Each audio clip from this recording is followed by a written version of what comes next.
बढ़ते हुए जो आज की बड़ी खबर है वो ये कि राष्ट्रपति के अभिभाषण पर राज्यसभा में प्रधानमंत्री नरेंद्र मोदी ने भाषण दिया, जवाब दिया अभिभाषण का और इस दौरान कई अहम बातें उठाई। किसान आंदोलन के मुद्दे को उठाते हुए प्रधानमंत्री ने कहा एमएसपी थी, है और रहेगी। विपक्ष इस पर लगातार राजनीति कर रहा है। अगर कोई सुधार की गुंजाइश है तो हम उसके लिए तैयार हैं, लेकिन आंदोलन खत्म करके बुजुर्गों को घर वापस भेजें। बातचीत आगे जारी रहेगी।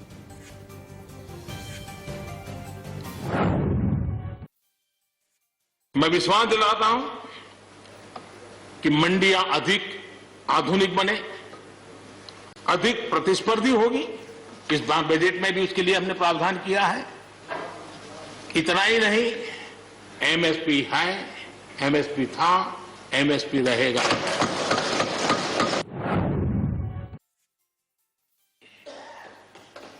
पक्ष हो, विपक्ष हो, आंदोलनरत साथी हो, इन सुधारों को हमने मौका देना चाहिए और एक बार देखना चाहिए कि इस परिवर्तन से हमें लाभ होता है कि नहीं होता है। कोई कमी हो तो उसको ठीक करेंगे और कहीं ढिलाई है तो उसको कसेंगे। ऐसा तो है नहीं कि सब दरवाजे बंद कर दिए बस। और इसलिए मैं कहता हूं, मैं विश्वास दिलाता हूं कि मंडियां अधिक। आदरणीय सभापति जी, सदन में किसान आंदोलन की भरपूर चर्चा हुई है। ज्यादा से ज्यादा समय जो बातें बताई गई वो आंदोलन के संबंध में बताई गई। किस बात को लेकर के आंदोलन है उस पर सब मौन रहे।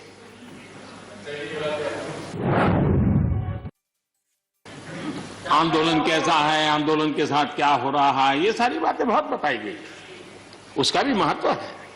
लेकिन जो मूलभूत बात है, अच्छा होता कि उसकी विस्तार से चर्चा होती।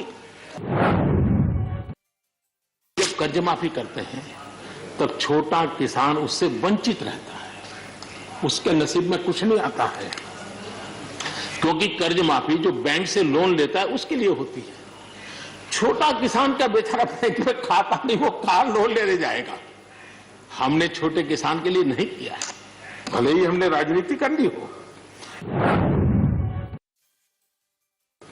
1-2 एकड़ जमीन वाले किसान जिसके पास बैंक का खाता भी नहीं है, न वो कर्ज लेता है, न कर्ज माफी का फायदा उसको मिलता है।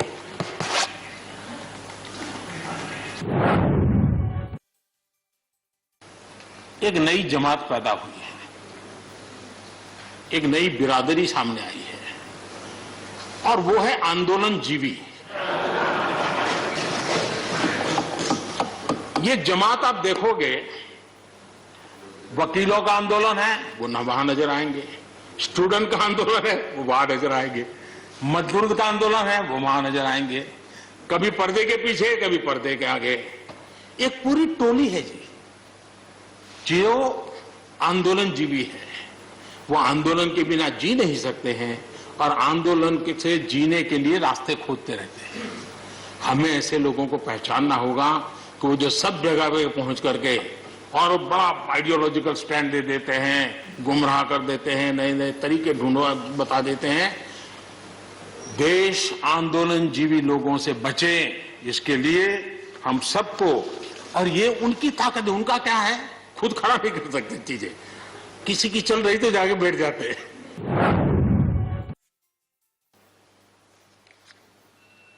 भारत की ताकत ऐसी समस्याओं के समाधान करने की और नए रास्ते खोजने की रही है, आगे भी खुलेंगे। लेकिन कुछ लोग हैं जो भारत अस्थिर रहे, अशांत रहे, इसे लगातार कोशिशें कर रहे हैं। हमें इन लोगों को जानना होगा। जब 84 के दंगे हुए, सबसे ज्यादा आंसू बहे पंजाब के, सबसे ज्यादा दर्दनाक घटनाओं का शिकार होना पड़ा पंजाब को। जो जम्मू कश्मीर में हुआ, निर्दोषों को मौत के घाट उतार दिया गया। जो नॉर्थ ईस्ट में होता रहा, आए दिन बम बंदूक और गोलियों का कारोबार चलता रहा। ये सारी चीजों ने देश को किसी न किसी रूप में बहुत नुकसान किया है। इसके पीछे कौन ताकतें हैं, हर समय हर सरकारों ने इसको देखा है, जाना है, परखा है, और इसलिए हमें उस जज्बे से इन सारी समस्याओं के समाधान के लिए हम तेजी से आगे बढ़े। जल हो, थल हो, नभ हो, अंतरिक्ष हो, भारत हर क्षेत्र में अपनी रक्षा के लिए अपने सामर्थ्य के साथ खड़ा है। सर्जिकल स्ट्राइक हो या एयर स्ट्राइक, भारत की कैपेबिलिटी को दुनिया ने देखा है।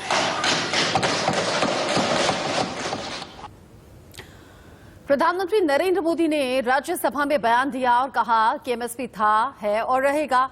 इसके जवाब में बीकेयू के प्रवक्ता राकेश टिकैत का कहना है कि मोदी सरकार किसानों को उलझा रही है। एमएसपी पर कानून से कम कुछ भी मंजूर नहीं, तीनों कृषि कानून वापस लेने ही होंगे। सुनिए क्या कुछ कहा। बताता हूं कि मंडियां अधिक आधुनिक बने, अधिक प्रतिस्पर्धी होगी। इस बार बजट में भी उसके लिए हमने प्रावधान किया है। इतना ही नहीं, एमएसपी है, एमएसपी था, एमएसपी रहेगा। हमने कहा कि आगे एमएसपी खत्म हो रहा, हमने ये कहा कि एमएसपी पे कानून बने। एमएसपी पे कानून बन जाएगा जो देश के किसानों को फायदा होगा। अब एमएसपी पे कानून नहीं है तो क्या लूटता है उसको, ये कहा हमने। अब सारे मसले ये हो गए, पहले पंजाब का था, फिर उसका था, फिर इसको जाट का बनाया, फिर इसको सिक्का बनाया, फिर अलग अलग बनाया। किसान में भी छोटा बड़ा किसान हो गया। अब इसका अगला एजेंडा क्या रहेगा उनका? ये किसान देश का एक है, ना छोटा बड़ा है ना वो है। ये छोटे का ही तो आंदोलन है, ये बड़ों का तो आंदोलन नहीं।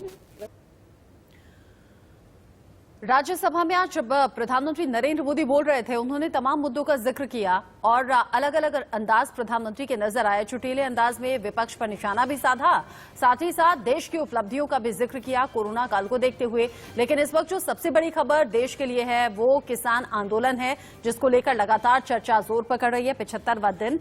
और ऐसे में किसानों के आंदोलन को प्रधानमंत्री नरेंद्र मोदी ने जिक्र किया और कहा कि बुजुर्गों को घर भेजिए, आंदोलन को खत्म कीजिए, बातचीत के दरवाजे आज भी खुले हैं। एमएसपी थी, है और रहेगी। किसान हित में हम लगातार काम कर रहे हैं, आगे भी करेंगे। और कुछ लोग हैं, कुछ आंदोलनकारी हैं जो लगातार अब लोगों को भड़काने और बहकाने का काम कर रहे हैं। कुछ आंदोलनजीवी जो चाहे वकील हो, चाहे स्टूडेंट हो, चाहे किसान हो, चाहे मजदूर हो, हर तरह के आंदोलन में शामिल दिखाई देते हैं। ऐसे लोगों को पहचानना होगा, ऐसे लोगों से बचना होगा। ऐसे लोगों को के जरिए भ्रम फैलाने की कोशिश होती है, उससे हमें सचेत रहने की जरूरत है। लेकिन जवाब में राकेश टिकैत ने एक बार फिर से साफ कर दिया, एमएसपी पर कानून चाहिए, तीनों कृषि कानून वापस नहीं होंगे जब तक आंदोलन खत्म नहीं होगा। और साथ ही आज एक नई बात, किसान, फसल, ये सब जिक्र हम आज तक सुन रहे थे, लेकिन आज राकेश टिकैत ने दूध का जिक्र भी कर दिया। कहा कि वो गांव का किसान जो दूध का उत्पादन करता है, पशु पालता है, उसे लागत से भी कम मूल्य मिलता है। इसीलिए दूध पर भी कीमत तय होनी चाहिए, क्योंकि उन्हें इसमें एक बड़ी लागत लगानी होती है। मतलब साफ, राकेश टिकैत का यह संकेत साफ बता रहा है कि अभी आंदोलन लंबा खिंचने वाला है, क्योंकि अभी तक किसान, जमीन, फसल की बात हो रही थी। आज एक दूध का जिक्र और जोड़ दिया है। प्रधानमंत्री ने फिर कहा है बातचीत के दरवाजे खुले हैं, किसान आगे फैसला क्या करेंगे। मीटिंग्स का दौर लगातार चल रहा है। अभिभाषण के बाद आज प्रधानमंत्री नरेंद्र मोदी के भाषण का सभी को इंतजार था। किसान आंदोलन पर भी बात हुई, एमएसपी पर भी बात हुई। अब किसानों का आगे रुख क्या रहेगा, मौजूदा स्थिति जानने और समझने के लिए ग्राउंड जीरो से हमारे दो रिपोर्टर हमारे साथ जुड़े हुए हैं। सब्यसाची सिंघू बॉर्डर से और साथ ही साथ गाजीपुर बॉर्डर से जतिन गोस्वामी हमारे साथ मौजूद हैं। प्रधानमंत्री का भाषण हुआ, उधर राकेश टिकैत का जवाब भी आ गया। जतिन, पहला सवाल आपसे ही, राकेश टिकैत किसान, जमीन, फसल, इन सब की बात कर रहे थे, आज दूध का नाम भी जोड़ दिया। ये इशारा है क्या कि आंदोलन लंबा खिंचेगा, बातचीत के लिए तैयार नहीं है क्या किसान?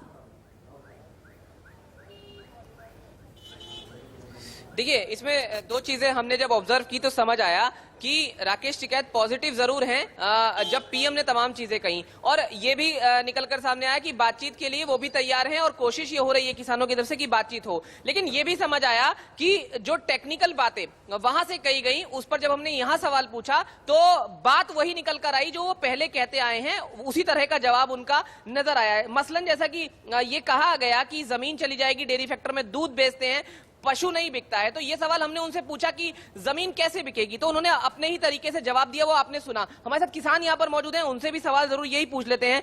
आप बताइए, पीएम साहब ने जब ये तमाम चीजें कही, आपने भी सुनी है, अगर उदाहरण के तौर पर इसको ही ले ले कॉन्ट्रैक्ट फार्मिंग को, कि जब दूध बिकता है तो पशु तो नहीं बिकता, तो फिर आपकी जमीन कैसे बिक जाएगी?